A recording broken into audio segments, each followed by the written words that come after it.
Your coding standards are obsolete. It's time for someone who understands modern architecture." Austin's words sliced through the conference room, leaving a stunned silence in their wake.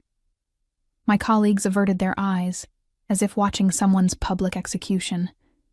15 years of dedication reduced to a single humiliating dismissal in front of the entire engineering team at NetSpan Analytics.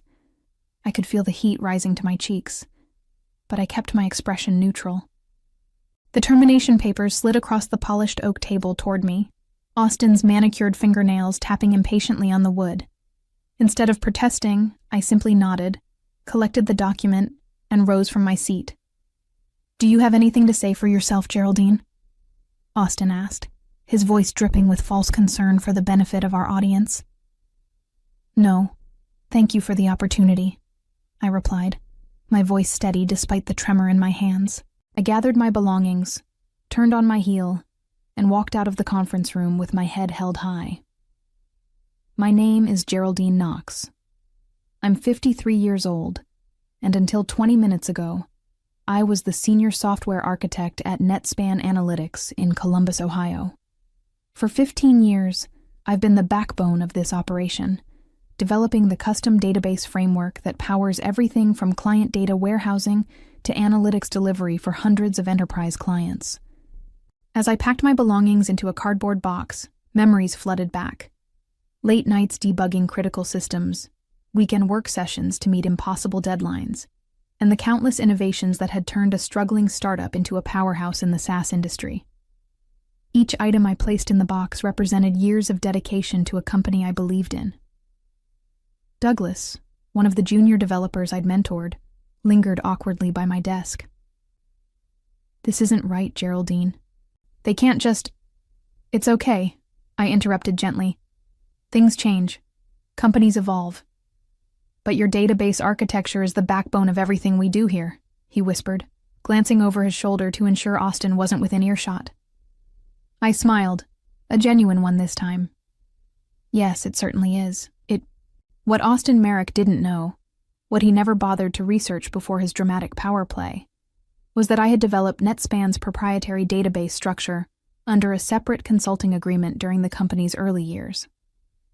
Back then, they couldn't afford to hire me full-time, so we arranged a contract that explicitly stated I retained licensing rights to the architecture unless purchased outright, which never happened. As I walked toward the elevator, box in hand, I felt oddly calm. I had built NetSpan's foundation brick by brick, and now Austin was about to learn what happens when you kick away the cornerstone without checking if it's load-bearing first. I'd been with NetSpan Analytics since before it was even called NetSpan. Back in 2008, when James Holloway approached me with his vision for a revolutionary data analytics platform, the company consisted of 3 people working out of a renovated garage. James had the business concept, but needed someone who could build a database architecture capable of handling massive datasets while delivering lightning-fast analytics. "We can't afford to hire you full-time yet," James had admitted during our first meeting. "But I know your work from Trevanta Corp. You're exactly who we need." We drafted a consulting agreement that allowed me to develop the database architecture while maintaining my intellectual property rights. Paragraph 17, subsection C specified that I retained full licensing rights to the underlying framework unless NetSpan purchased those rights explicitly, a provision James agreed to without hesitation, promising to revisit once they secured their Series A funding. As NetSpan grew, that promise faded. Series A funding came and went, followed by Series B, then a successful IPO. James eventually moved on to become chairman of the board, leaving day-to-day operations to a succession of CEOs who knew nothing about my arrangement. The licensing agreement became buried in the company archives, forgotten by everyone, except me. I never pressed the issue because I loved my job. I expanded and refined the database architecture over the years, turning it into a seamless system that handled everything from data ingestion to visualization. My work became so integrated into NetSpan's operations that few people understood how deeply my code was embedded in every aspect of the company's offerings. Then, Austin Merrick arrived 6 months ago, bringing a wave of disruption with him. At 34, he was the youngest director of engineering in the company's history, recruited from a trendy Silicon Valley startup with promises of modernizing our legacy systems. In meetings, he spoke in a constant stream of buzzwords: microservices, blockchain integration, serverless architecture, while dismissing the robust systems that had served our clients reliably for years. "We need to pivot toward a more agile framework," became his mantra, though he never specified what that meant. I tried to work with him, explaining the elegant complexity of our database structure and how it could be evolved without the risks of a complete overhaul. But Austin saw my caution as resistance, my experience as obstinance. In his eyes, I represented the old guard, a barrier to his vision of transformation. "The tech industry waits for no one, Geraldine," he told me during our last one-on-one meeting, barely looking up from his phone. "Either adapt or get out of the way." I never imagined he'd make the choice for me, but perhaps it was inevitable from the moment he walked through NetSpan's doors. The house felt unusually quiet when I arrived home that afternoon. I placed my box of belongings on the kitchen counter and poured myself a glass of wine, then settled into my favorite armchair to process what had just happened. 15 years of my professional life had ended in less than 15 minutes. My phone buzzed repeatedly, messages from concerned colleagues expressing their shock and support. I appreciated their sentiment but wasn't ready to respond. Instead, I opened my laptop and navigated to my personal cloud storage, where I kept copies of all my important documents. The consulting agreement from 2008 was right where I'd left it, alongside meticulous documentation of my intellectual property contributions over the years. I read through the contract again, confirming what I already knew. The licensing provisions were crystal clear, drafted by an attorney who specialized in technology intellectual property. According to Section 29, if my employment were terminated, the company would have 30 days to either purchase the full license or negotiate continued use of the architecture. Without either action, the system would automatically revert to evaluation mode, limiting functionality until licensing was resolved. I'd built this failsafe into the core framework, not as a trap, but as protection for a scenario I hoped would never materialize. The mechanism was documented in the technical specifications I'd submitted to NetSpan years ago, though I doubted anyone in the current leadership had read them. My phone rang, displaying James Holloway's name. I hesitated before answering. "Geraldine, what the hell happened? I just heard from Patricia in Human Resources." James and I had drifted apart over the years as he focused on board-level responsibilities, but we still maintained a cordial relationship. "Austin decided my services were no longer required," I replied, keeping my voice neutral. "Said my coding standards were obsolete." James swore under his breath. "That's absolute nonsense. Did you remind him about the licensing agreement?" "No, I didn't. He made his decision quite publicly, in front of the entire team. It didn't seem like the appropriate time to bring up contract details." There was a long pause. "Geraldine, you realize what this means for the company?" "I do. Better than anyone." "What are you planning to do?" I took a sip of wine, considering my response. "Nothing, James. Absolutely nothing. The system will do exactly what it was programmed to do when the licensing verification runs on Saturday. I'm simply going to let events unfold naturally." "Austin has no idea, does he?" "He never asked, never reviewed the architecture documentation, never consulted with anyone who understood the foundation of the systems he's so eager to replace." I couldn't keep the edge from my voice. "His first big move is scheduled for Saturday morning, a system-wide update that he claims will revolutionize our processing capabilities. Perfect timing, wouldn't you say?" James sighed heavily. "This is going to be a disaster." "Yes," I agreed. "It certainly will be."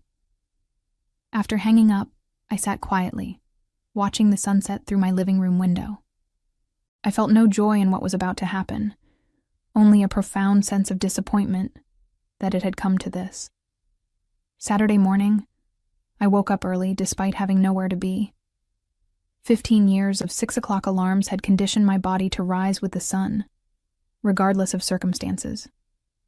I made coffee and brought my laptop to the kitchen table, not to check on NetSpan. I didn't need to, but to update my resume. At precisely 7 a.m., Austin's scheduled system update would begin. By 7:30 a.m., when the licensing verification routine ran its regular weekly check, NetSpan's entire platform would grind to a halt. No data queries, no client dashboards, no reports. Just a simple error message. License validation failed. I wondered how long it would take them to understand the problem. The error message was deliberately generic, designed to appear as a routine system check rather than a licensing enforcement mechanism. The technical logs would contain more specific information, but would anyone at NetSpan know where to look? At 7:45 a.m., my phone rang. The caller ID showed Douglas's number. "Geraldine, thank goodness you answered. We're in complete meltdown mode here. Nothing's working." His voice was strained, the background noise suggesting chaos. "What happened?" I asked, feigning ignorance. "Austin pushed his big update this morning, and now the entire system is down. Every client is getting error messages. The support lines are jammed. Austin's blaming the database architecture, saying your code must have failed." "Of course he was." "I see. He's got everyone searching through your documentation, but nobody understands it like you do. Is there any chance—" "I'm sorry, Douglas. I'm no longer employed by NetSpan. I can't help." My tone was gentle but firm. "But you built this system. You're the only one who—" "Douglas," I interrupted, "this isn't your problem to solve. Trust me on that." After hanging up, I took a deep breath. Part of me felt guilty about the junior developers like Douglas caught in the crossfire, but they would weather this storm. It wasn't about them. By 9 a.m., the calls were increasing in frequency and desperation. I let most go to voicemail, but answered when I saw James's number. "The board is convening an emergency meeting," he said without preamble. "Austin is trying to paint this as a catastrophic failure of your database architecture rather than a licensing issue." "Does he even understand it's a licensing issue?" I asked. "No. Nobody's figured that out yet. They're still treating it as a technical failure." I nodded to myself. They will eventually. The error is logged clearly for anyone who knows where to look. "Geraldine, what do you want out of this? What's your endgame here?" I considered his question carefully. "Recognition, respect, compensation for years of undervalued work, and yes, a formal apology for how I was dismissed. Put together your terms. I'll make sure they're presented to the board." By noon, my email inbox contained frantic messages from nearly every executive at NetSpan, including Austin himself. His message was particularly telling. "Whatever you did to sabotage our systems, we will hold you legally responsible. This kind of vindictive action is exactly why we needed to move beyond your outdated approaches." I didn't bother responding. Instead, I contacted Patricia Winters, a technology attorney I'd consulted years ago when drafting the original agreement. Within an hour, she had reviewed the contract and confirmed what I already knew. I was on solid legal ground. "They don't have a leg to stand on," Patricia assured me. "Your licensing rights are explicitly protected, and the termination clause is crystal clear. If anything, they're the ones in potential legal jeopardy for using your intellectual property without proper licensing after your termination." By 2 p.m., the CTO finally called, his voice a mixture of realization and resignation. "It's a licensing issue, isn't it?" "Yes, Thomas. It always was." The emergency board meeting lasted until well after midnight. I knew this because James texted me updates throughout the evening, his messages growing increasingly terse as the hours wore on. Austin still denying responsibility.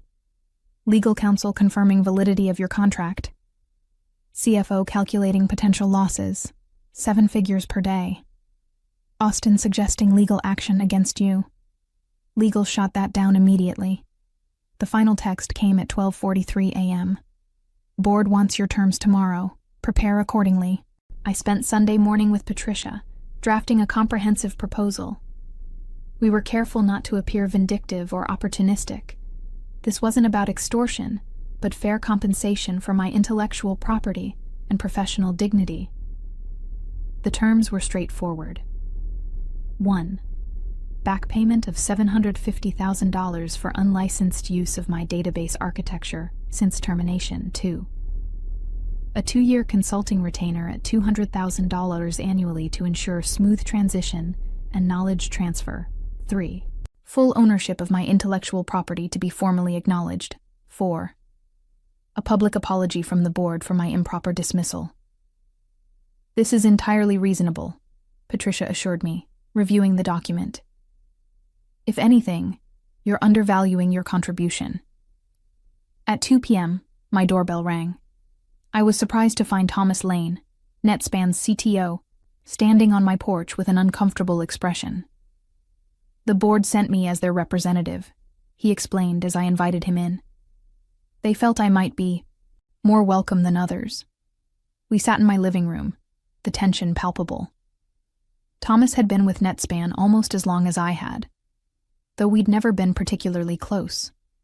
He had always been more focused on hardware infrastructure, while I handled the database architecture.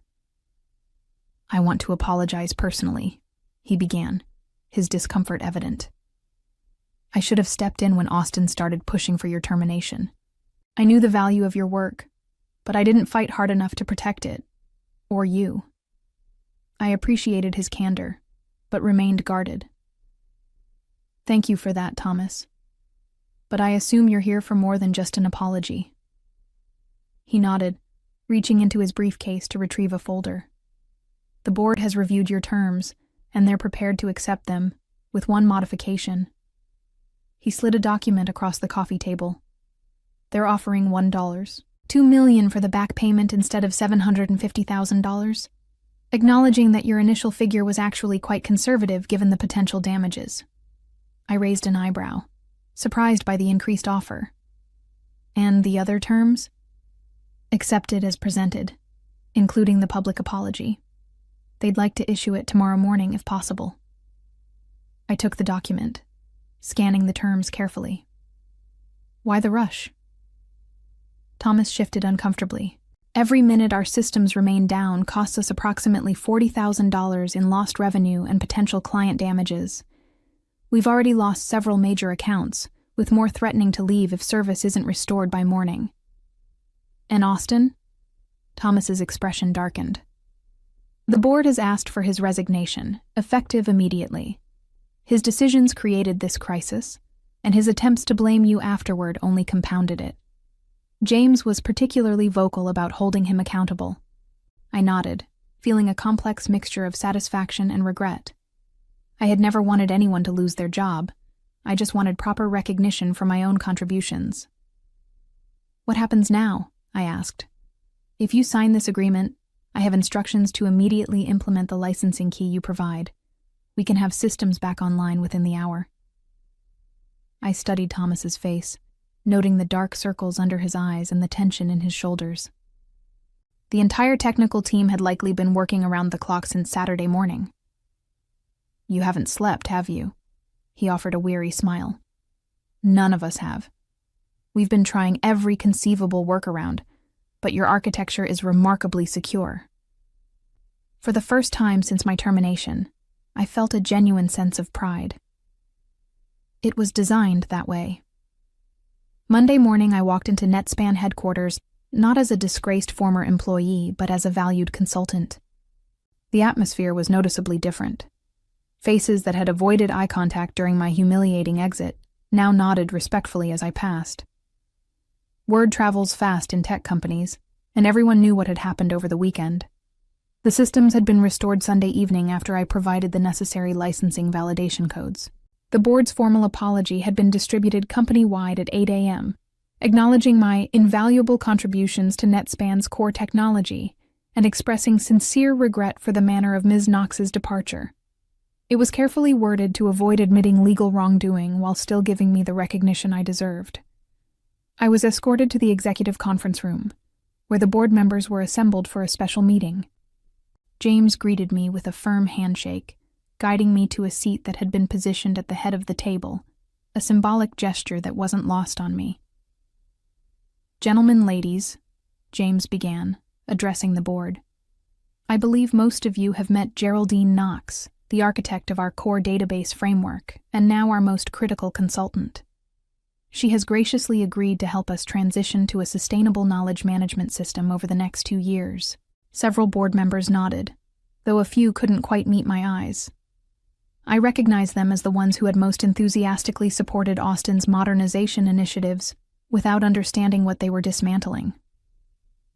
Before we discuss next steps, James continued, I want to express personally, on behalf of the entire board, our profound apology for what transpired. We failed in our oversight responsibilities and allowed a valuable team member to be mistreated. He turned to me. Geraldine, the floor is yours. I hadn't prepared a speech, but the words came easily. I dedicated 15 years to building a system that would grow with NetSpan, one that could adapt to changing needs while maintaining rock-solid reliability. I never opposed innovation or modernization. I opposed reckless changes that risk the stability our clients depend on. The board members listened attentively as I continued. My goal today isn't to dwell on past mistakes, but to establish a path forward. The database architecture needs documentation that others can understand. It needs a succession plan. And yes, it needs updating, but through careful evolution, not revolution. For the next hour, I outlined my vision for NetSpan's technical future. I explained how the existing architecture could be enhanced without being replaced, how younger developers could be trained to maintain and extend it, and how we could incorporate new technologies without abandoning what worked.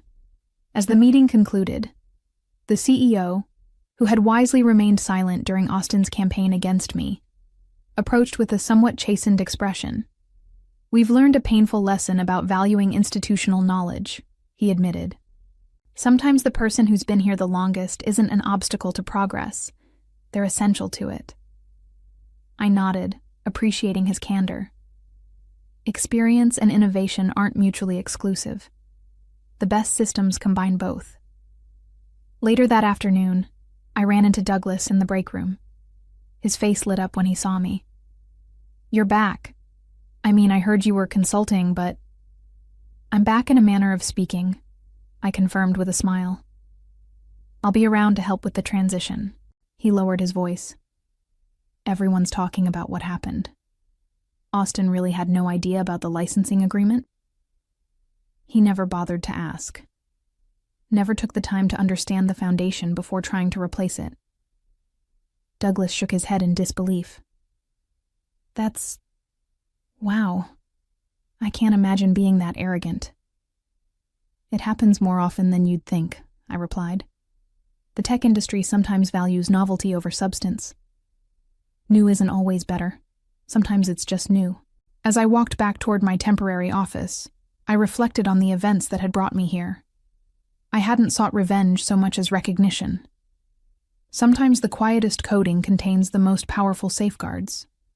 6 months into my consulting agreement, NetSpan was thriving again. Client confidence had been restored, and the technical team was stronger than ever, with a renewed appreciation for documentation and knowledge sharing.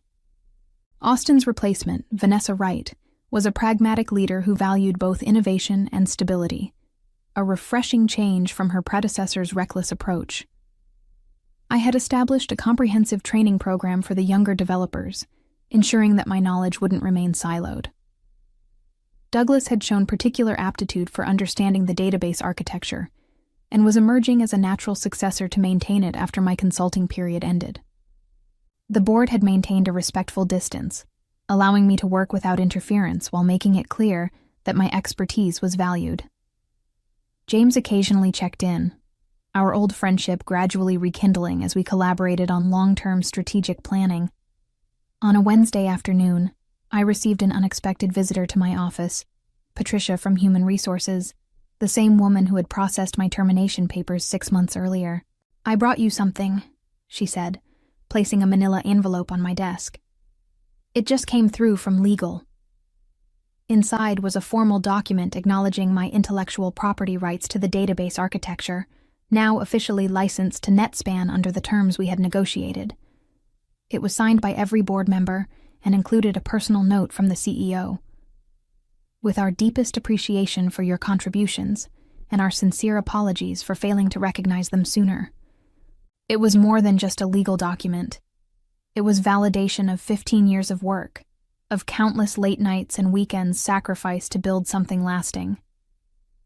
I ran my fingers over the embossed company seal, remembering the days when NetSpan was just 3 people in a garage with an ambitious dream. Thank you, Patricia. She nodded, understanding the weight of the moment. You know, after everything that happened, a lot of people expected you to be different. Vengeful, maybe. I smiled. I never wanted revenge. I just wanted respect.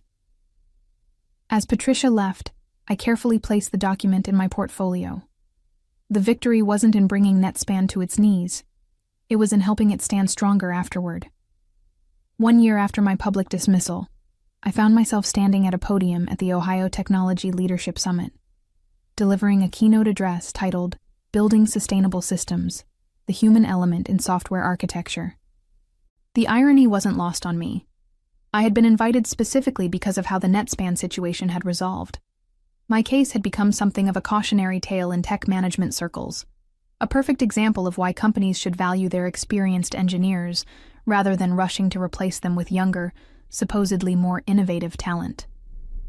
Several industry publications had covered the story, though NetSpan had wisely refused to comment beyond their public apology. As I concluded my speech, the audience of technology professionals and executives gave an enthusiastic round of applause. During the Q&A session, a young woman raised her hand. Your database architecture saved NetSpan from collapse, but now you're actively teaching others how to maintain and eventually replace it. Aren't you undermining your own power by sharing your knowledge so freely? It was an insightful question, one that struck at the heart of what many people misunderstood about my actions. Knowledge isn't power when it's hoarded, I replied. It's power when it's properly valued. I never wanted to be irreplaceable. I wanted the systems I built to be understood and appreciated. The true failure at NetSpan wasn't just one director's arrogance. It was a culture that allowed critical knowledge to become mysterious, rather than documented and shared. After the summit, several companies approached me with consulting offers, including 2 of NetSpan's largest competitors. I declined politely, explaining that I was committed to completing my current engagement. The truth was more nuanced.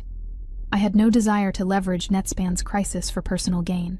My goal had never been to maximize profit, but to restore professional dignity. That evening, I received an email from Vanessa Wright with a simple subject line: Thank you for rebuilding bridges instead of burning them. As I reflected on my journey from humiliation to vindication, I realized that the most satisfying revenge wasn't destruction, but creation, building a legacy that would outlast both crisis and triumph.